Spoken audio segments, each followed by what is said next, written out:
সেখানে আছেন সহকর্মী আসিফ ইকবাল খান। এ নিয়ে আরও জানাতে যুক্ত হচ্ছে তার সঙ্গে। আসিফ, জানাবেন প্রধানমন্ত্রীর সঙ্গে বৈঠকে কারা কারা উপস্থিত আছেন, আর আরও একটি বিষয় জানাবেন, এই বৈঠক ছাড়া আর কি কি কর্মসূচি রয়েছে আজকে তারেক রহমানের? সামনে ঠিক সকাল 10টায় আসলে এই পানি সম্পদ ব্যবস্থাপনার বৈঠকটি শুরু হয়। এই বৈঠকে ইতিমধ্যে আমরা দেখেছি যে পানি সম্পদ মন্ত্রী শহীদউদ্দিন চৌধুরী অ্যানি প্রবেশ করেছেন। আমরা দেখেছি যে পানি বিশেষজ্ঞ আইনুন নিশাত তিনি প্রবেশ করেছেন, এবং আইনুন নিশাতের সাথে আমরা দেখেছি যে একদল বিশেষজ্ঞ যারা পানি সম্পদ ব্যবস্থাপনায় বিশেষজ্ঞ তারাও কিন্তু প্রবেশ করেছে।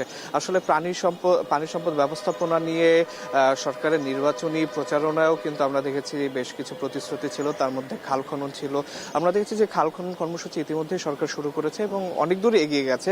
এছাড়াও কিন্তু পানি সম্পদের আরো বেশ কিছু ক্ষেত্র রয়েছে, যেমন আমাদের বিশাল সমুদ্র সীমানা রয়েছে। সেই সমুদ্র সীমানায় যে পানি সম্পদগুলো রয়েছে সেগুলো কিভাবে বাস্তবায়ন করা যায়, সেগুলোকে কিভাবে কাজে লাগানো যায়, সেই ব্যাপারগুলো কিন্তু রয়েছে। আমরা যতদূর জানতে পেরেছি যে পানি সম্পদকে কিভাবে আরো ভালোভাবে কাজে লাগানো যায়, কিভাবে সেটির সঠিক ব্যবস্থাপনা করা যায়, সেই ব্যাপারগুলোই কিন্তু আজকে এই বৈঠকে আলোচনা হবে বলে আমরা আসলে জানতে পেরেছি, এবং বৈঠকটি এখন চলছে এবং বৈঠকটি শেষ হলে হয়তো আমরা পরবর্তীতে বিস্তারিত জানাতে পারবো।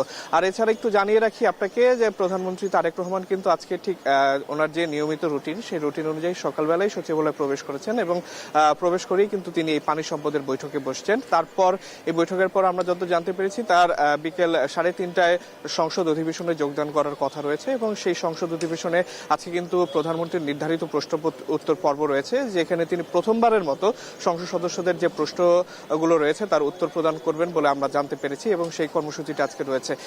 এছাড়া এখন পর্যন্ত যে পানি সম্পদ বৈঠকটির কথা শুরু করেছিলাম, সেই বৈঠকটি এখনো চলছে। সেই বৈঠকে দেশের যে পানি সম্পদটি রয়েছে, যে এই পানি সম্পদকে কিভাবে সুষ্ঠুভাবে কাজে লাগানো যায়, এই ব্যাপারগুলোই আলোচনা হবে বলে আমরা এখন পর্যন্ত জানতে পেরেছি। তো এই ছিল আমার কাছে সর্বশেষ। শাম্মী, সচিবালয় থেকে যুক্ত হয়েছিলেন আসিফ ইকবাল খান। সবচেয়ে মজবুত আরএফএল ল্যাডার,